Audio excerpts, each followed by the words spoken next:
Good morning, CPAC. Mike, are you ready?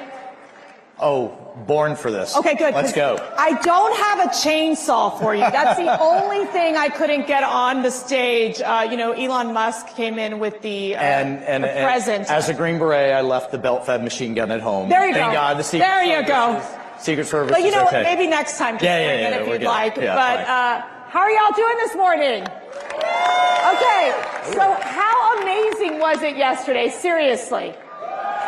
I don't know how we could top it off, but we're going to top it off this morning with just one of our heroes right now in the Trump administration, someone who CPAC, someone that Matt and I admire so much, our National Security Advisor, Mike Waltz. So let's jump right in. Obviously, you've just come back from Saudi Arabia. You were meeting with Russian officials on really looking to find a solution to end the war in Ukraine between Russia and Ukraine. Tell me first how those negotiations are going. Any insight that you can give to our CPAC family here in terms of progress that's being made? Well, let me make one thing clear. We would not be in this position, not even close, if it weren't for the leadership of Donald J. Trump. Period. Right?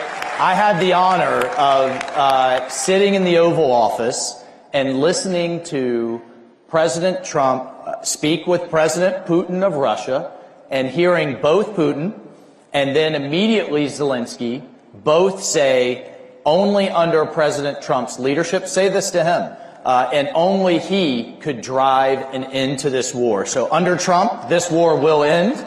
And it will end soon, and he is the president of peace. And it amazes me how many people in this town are clutching their pearls and having conniption fits over what? Because President Trump's ready to stop the killing, stop the hundreds of thousands of people that are dying per year in Europe, the largest war in Europe since World War II.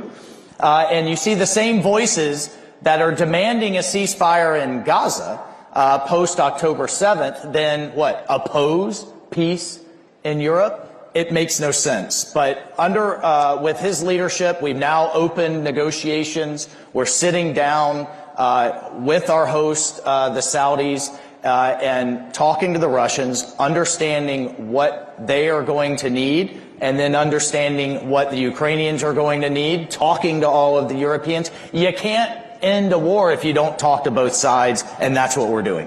Thank you. It's kind of common sense, history of diplomacy. It is common sense, but you do find those in the media and the critics basically saying, how can you all be talking to the Russians? This is insane, right? They criticize the efforts that the administration is doing. And with that being said, President Trump has expressed his frustration with President Zelensky, trying to get to the point that we're dealing with. How can we get a deal on the raw minerals? The United States has given over $175 billion to the Ukrainians. It seems like the Americans, there is that war fatigue. It's time to move forward. How are we going to get President Zelensky, to cooperate? Yeah. Well, so first, and this is the part that the media just wants to ignore, it was Zelensky last September as part of his victory plan. It was Zelensky that proposed, hey, let's go into a partnership together. Right. If the United States will invest in us, we have aluminum, we have gallium, we have tritium, we have all of these rare earth minerals that the modern economy needs. A lot of them are not fully developed. They need investment.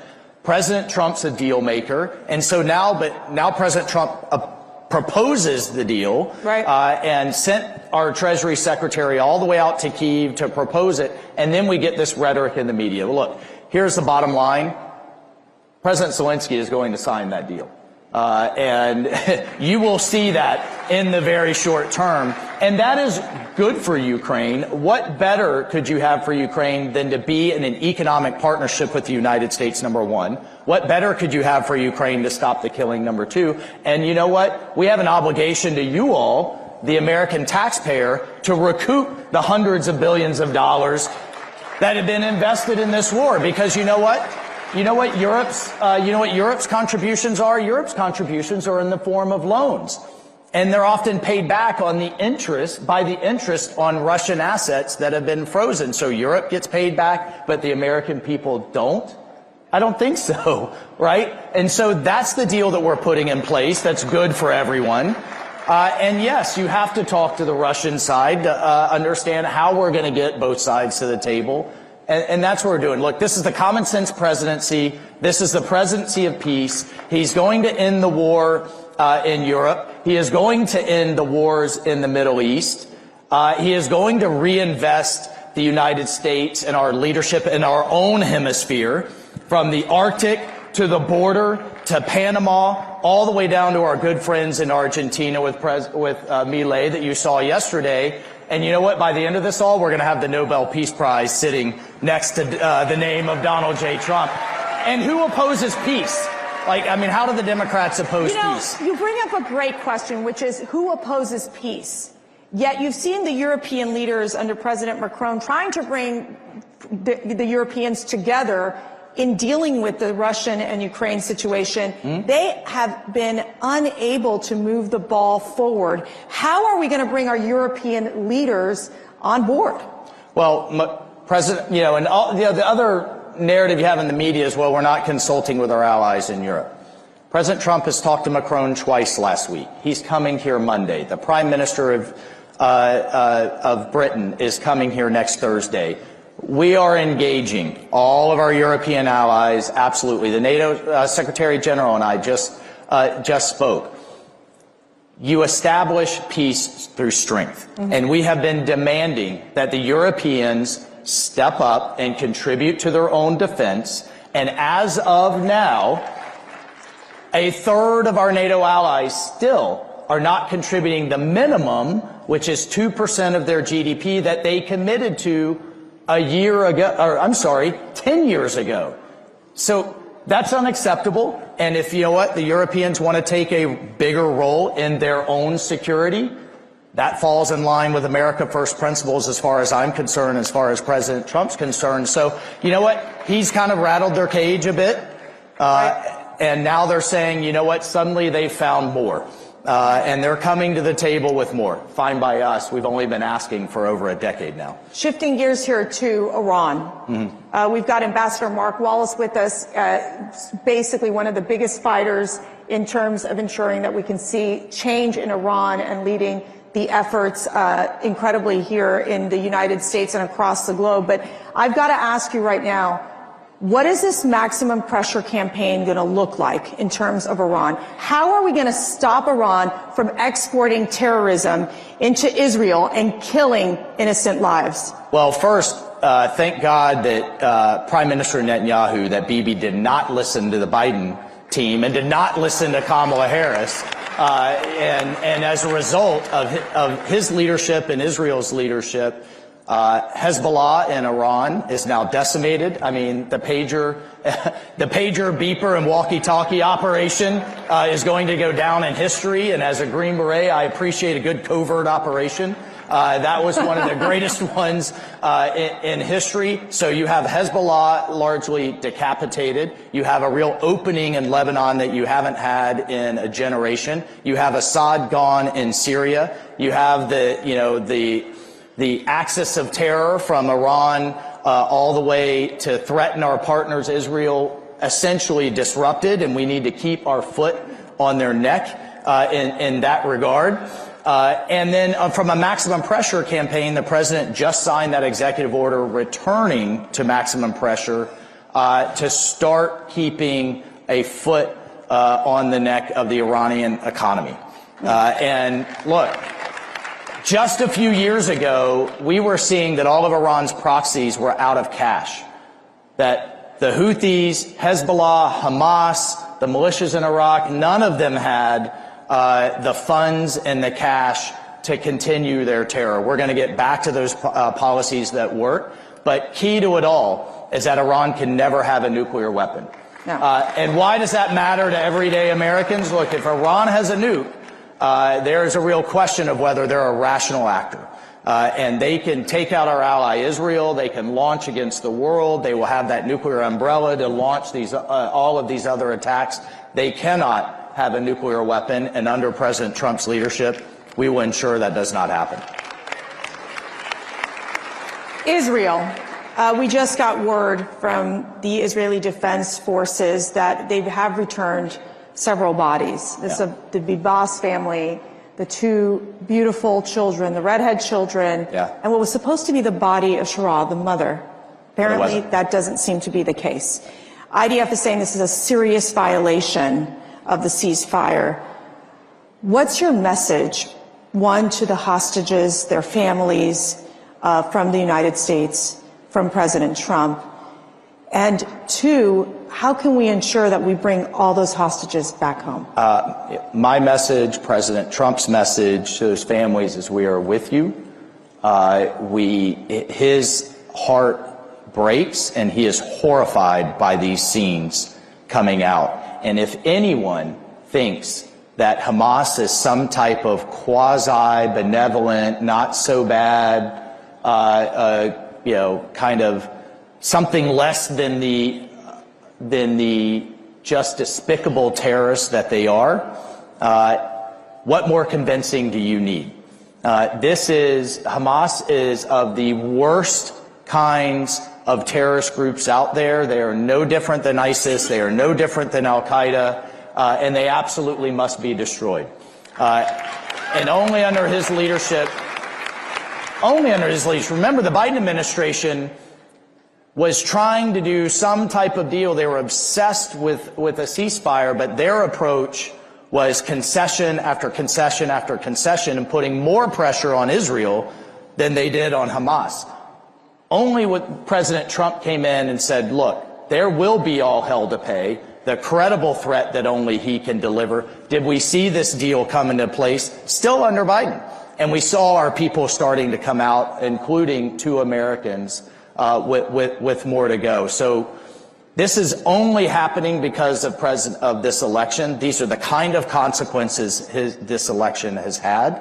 And we will continue to get out everyone that we can. But remember, just 6 months ago, 8 months ago, you had college campuses, you had students, you had faculty, you had protesters celebrating Hamas, talking about from the river to the sea, having the worst kind of anti-Semitism, and now we've seen, and we just saw yesterday, the despicable people that they are and why they can never be allowed to run Gaza and why we can never allow another October 7th again. And there is a lot of talk about two-state.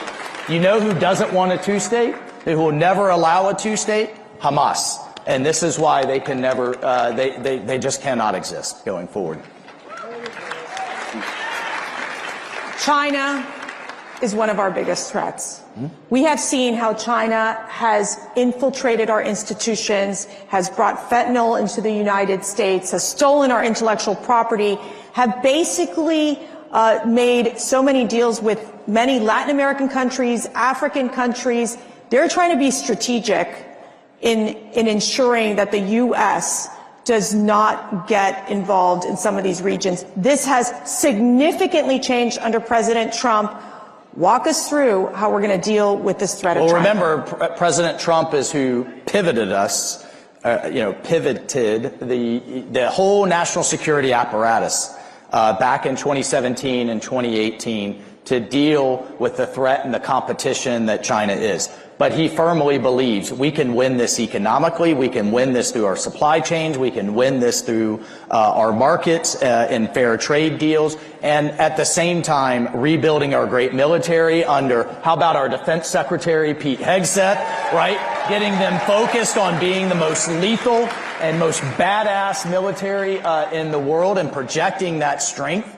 But at the same time, he appreciates the infiltration that's going on, and we just had Panama say, you know what, we're done with Belt and Road, we're done with allowing China to infiltrate critical strategic assets like the Panama Canal.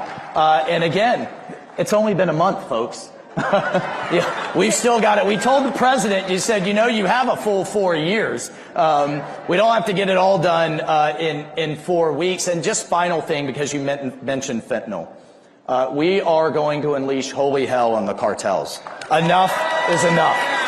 We are securing our border. And the cartels are on notice. You've seen images of the Mexican army doing joint patrols with our Customs and Border Police and with our military to secure the United States border, because without a border, you don't have a country and you don't have sovereignty. And if there's not anything more than America first than that. And so a lot of, going back to things that worked in the first term. But you know what we have now in the second term? We have a team that is 200% on board with the vision of President Trump. And we've got a great Secretary of State, a great Secretary of Defense, Secretary of Treasury. We've got the Team Florida with Susie Wiles and our Chief of Staff. Like, we are hitting on all cylinders, and we don't have a president that's year 1 or even year 5. He's year 9. And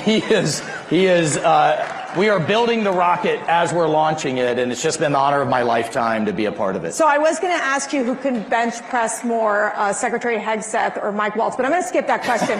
We're just going to go a little personal here. Yeah. You wake up every morning. You have one of the most important jobs in the administration. I'm working for a man who doesn't sleep, but That's yes, true, I so that means you're not bit. sleeping either. Yeah. What drives you? What inspires you to do what you do every day? You know what? It really is. It's been about 20 hours a day. And he's going 21 or 22. I don't know how he does it. I thought I was in 4th gear as a member of Congress and a colonel in a Green Beret. I've now found 3 more, and he stays in 10th. But here's what drives me. These guys. I don't know if you can see this bracelet.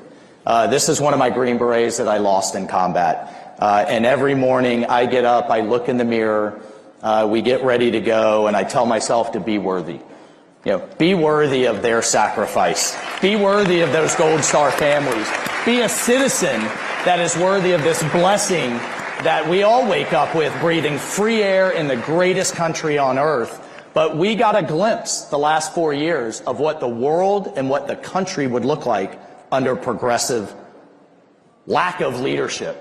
The world got a glimpse of what the world coming unglued, starting with the disgraceful withdrawal from Afghanistan and how that was done, through the wars in Europe. We went from the Abraham Accords to the Middle East on fire, and out of control border. I think, and the president is thinking about this a lot as well. Of course, he wanted that second term. But you know what? Maybe God had a different plan, that the world had to see and feel what it would look like in the country without him. And now you're seeing this amazing embrace of his leadership in the world. But be worthy, everyone. Be worthy of those that are out there right now willing to die for all of us, and those that did give the greatest sacrifice for all of us. And thank God we have a leader back in the White House that not only appreciates that, loves them, and loves all of you, and is willing to run through brick walls to get big things done for this country and for peace and security around the world. Well, be worthy. I'm taking that with me. Be worthy to do this incredible work. I just want to thank you, and I know on behalf of all of us here at CPAC, we thank you for your service.